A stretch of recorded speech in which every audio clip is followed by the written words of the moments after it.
Chaser Report is recorded on Gadigal land. Striving for mediocrity in a world of excellence. This is the Chaser Report. Hello and welcome to the Chaser Report for 2023. Congratulations on everyone who made it to the other side of the year that was 2022. I am Lachlan Hodson, joining you, as will Charles and Dom, for the rest of the year. We're looking forward to having another year of the Chaser Report, but not before we have a bit of a break over the month of January. And what we're going to be doing for this month is replaying some of the best of Chaser Report interviews from last year. We've got a couple of stellar ones coming up. I won't get into which ones they are because I haven't decided which ones they are yet. So DM me or email podcast@chaser.com if you have an idea for which interview you should think should make it. But in the meantime, we're going to be listening to the interview from May last year during our election with none other than the musician Ben Lee, because that's who we get our election coverage from at The Chaser. Newtown-based musicians. Of course, this is the interview in which Andrew Hansen also rips back into Ben Lee and they reignite their decade-long feud. However, the ending that it has is not quite the one that we anticipated it having. Listen in to find out what happens. In the meantime, our gear is from Rode Microphones, and we're part of the Acast Creator Network. Have fun. Ben Lee, thanks for joining us. Thank you for having me. Now, congratulations on getting onto this podcast, because this is, of course, the Chaser Report Election Edition podcast. So I assume the only reason that you're here is because you're entering politics. Are you running in this election or something? Yeah, I've been considering it. I think I just missed the cutoff for the official the ballot, but no, I'm definitely it's one of those weird things as an artist where I'm passionate about it, but I'm also skeptical and innately cynical. I like the way poetry affects politics. So, we all try and chime in and do our bit. What do you think of Scott Morrison's ukulele abilities? His ukulele abilities are not that bad. It's just that he chose to show them off. If that was a hobby that we never heard him do, it would be absolutely acceptable. Yeah. But the fact that he thought that was a good idea to demonstrate those abilities, there's a lot of people that play music as a hobby, and it's just a wonderful thing for them. Yes. And that's where it should be kept. Because it felt like even his family didn't really appreciate his ukulele. Maybe we're asking too much, but I feel like our elected leaders, a basic ability to read the room is sort of a part of what we're voting for. Would you have preferred him to do one of your songs, Ben? Maybe Cigarettes Will Kill You could have been a public health message. Yeah, no, there are certain cultural moments that you sort of feel relieved to be left out of. Do you use uke yourself on your recordings ever? Do I use uke? I have used uke. Yeah, it's not a great instrument, is it? You automatically conjure images of, Hawaiian culture, and it just sort of has, it's hard to get it out of its stereotypes or something, or tropes. Now, we should probably address the elephant in the room, which is 14 years ago, Andrew Hansen went on national TV and made a song about you, which was not very kind to you. Well, is there still a feud between you two? No, there was never a feud. I thought the main issue wasn't that it wasn't kind. It was just not quite funny enough. No. I just think because I think the thing about the way I've always used humor is that I think actually because I'm deeply entrenched and always have been in crossing over into the world of comedy, and I love working with comedians and everything, but I also think comedy reaches a certain limit where performance art doesn't it can't touch what performance art can touch. And I think at the end of the day, I was funnier than that song was. And so that's at the end of the day, it's just got to be about what's funnier, Oh, brutal. Well, look, in my defense, and I'm going to throw Chris Taylor in front of the bus here, because he's not here to answer for his crimes, but the idea for the song and most of the lyrics were written by him. They were written by Chris Taylor.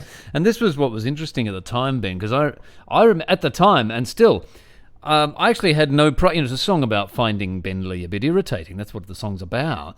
And at the time, I remember Chris presented this script to the script meeting and said, here's a song about Ben Lee being slightly annoying? Is this amusing?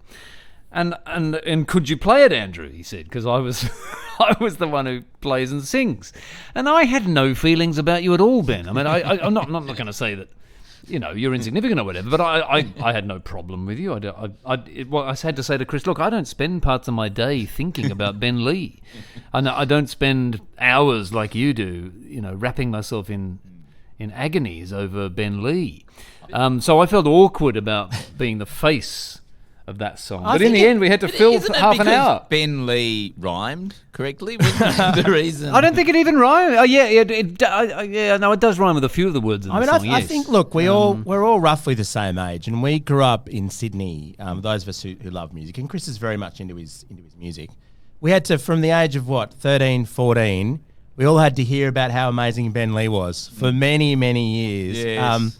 Since you started Noise Addict, Ben, and I think for Chris it probably just built up as intense jealousy manifested in a somewhat mean lyric. But on the bright side, a lot of musos would say it was flattering to be mentioned in the same breath as people like Michael Jackson. Yeah, of course, yes, of course. And also the other thing is about it that you're talking about somebody who is deliberately trying to be as annoying as possible. That was my entire, all I was doing for that whole decade of my life was living and breathing Andy Kaufman videos.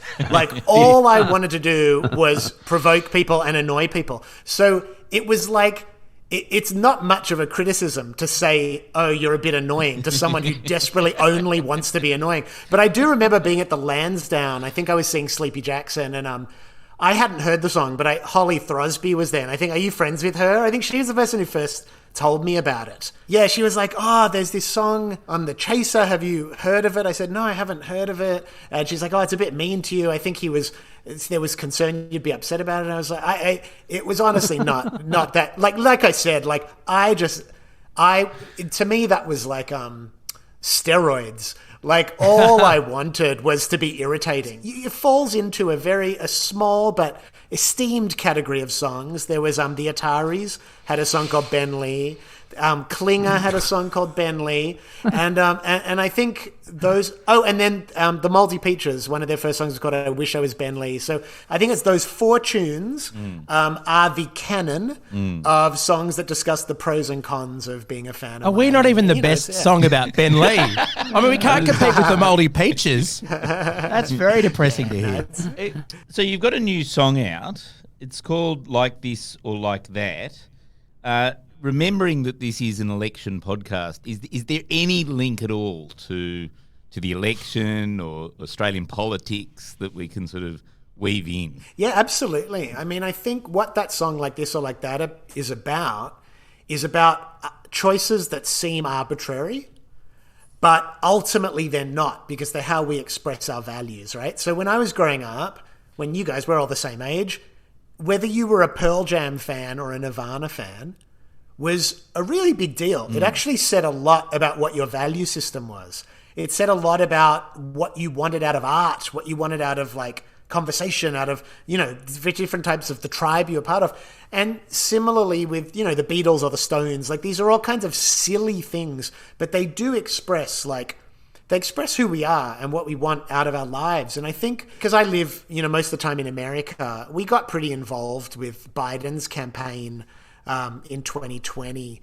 And it was undeniable that Joe Biden, the Democratic Party, were not anybody's dream candidate, dream platform. It wasn't even worth arguing about that. My stepdaughter, who was, at the time, she was 19, and very idealistic and, a real lefty, the way, a 19-year-old should be, she couldn't bring herself to campaign for Joe Biden, for the Democrats, because it just did not resonate with her deepest held core belief system.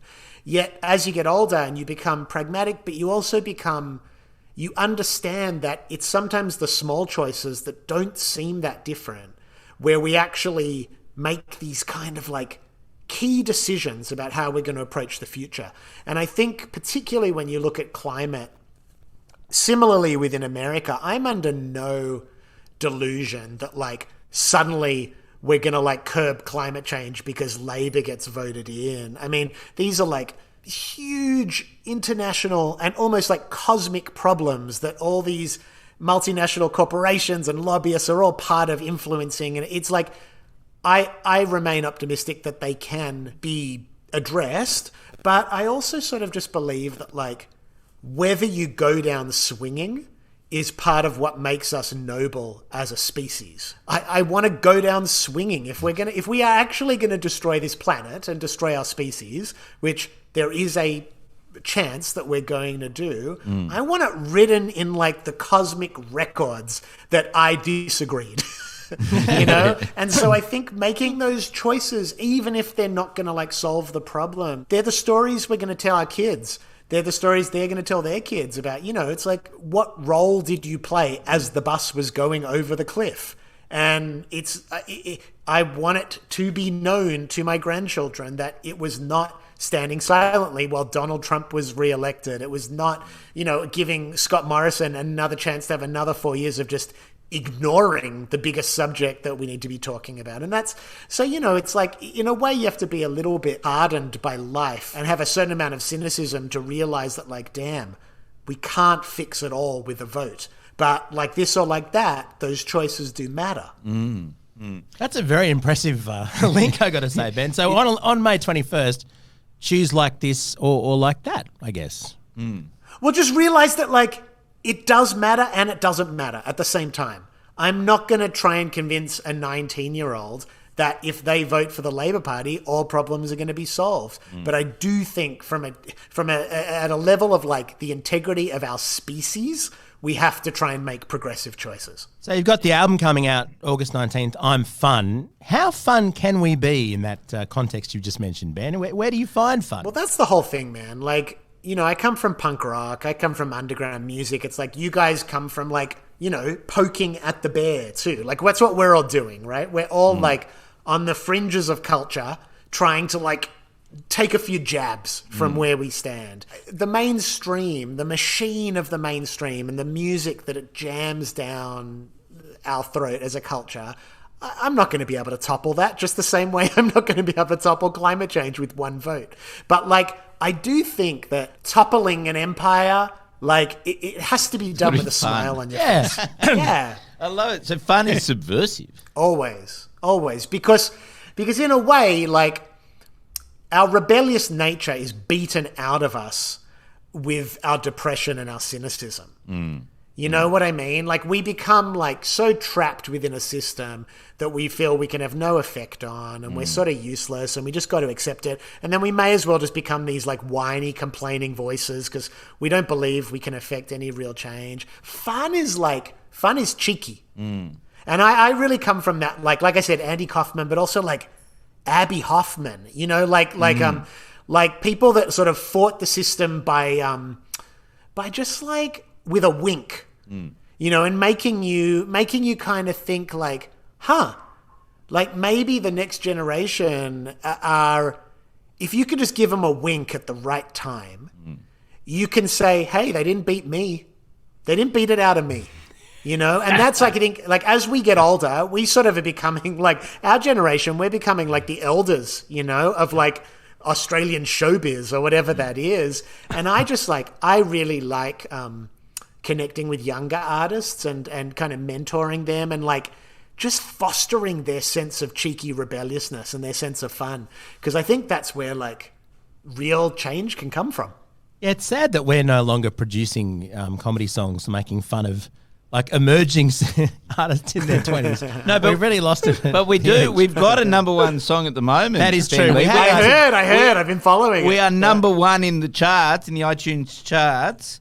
Coal Makes Me Come, number one. Is there a problem? Like, have you found that with your latest single, Like This or Like That, you've run into problems because, you know, there's a far more successful song out there, Coal Makes Me Come, that's just preventing your single from getting out there? Look, as always, I think that the dualism that you are reflecting, as if it can only be the Chaser or Ben Lee, you guys are caught in a dualistic mindset that you've been in since 1999. We can both coexist. Hey, Ben, it's been delightful chatting to you. It's great. It's great to connect with you guys, and honestly, congratulations on this moment you guys are having with this song. It really is. it's the spirit. You know, it's silly, but it's not silly, and it's like I think silliness is like way undervalued, and it's like I just love that the spirit is alive in you guys after all these years to do something like that. So it's awesome. And it's a banger tune. Like, it's an earworm. Yeah. That's the thing I like about it. Yeah. Who actually did the music? Well, none of us. It's Cam Smith, our editor. So you talked about working with the next generation. That's who Cam Smith is. He's now the editor of The Chaser, and he's a polymath. And he did this banger of a tune. And I mean, it's Scott Morrison as vocalist. Really, I wouldn't have thought he had it in him based on the April Sun in Cuba that we all heard. Well, I'm hoping he's going to win, an ARIA for best rock vocal. I mean, surely he's eligible now, isn't he? Because he is the lead vocal in the song. We're in the ARIA charts. We're like number 7 or something. So Amazing! It's so amazing. It's so cool.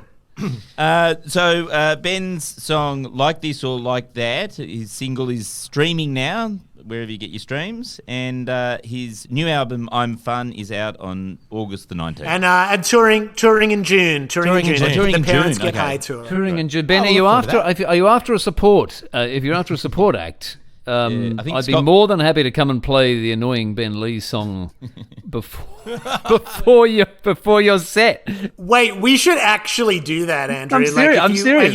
Are you in Sydney or Melbourne? I'm based in Melbourne these days, but I can. Okay, let's do it in Melbourne. Let's do it. That'd be really fun. I think that would be funny. Brilliant! That's great. Okay, you're on.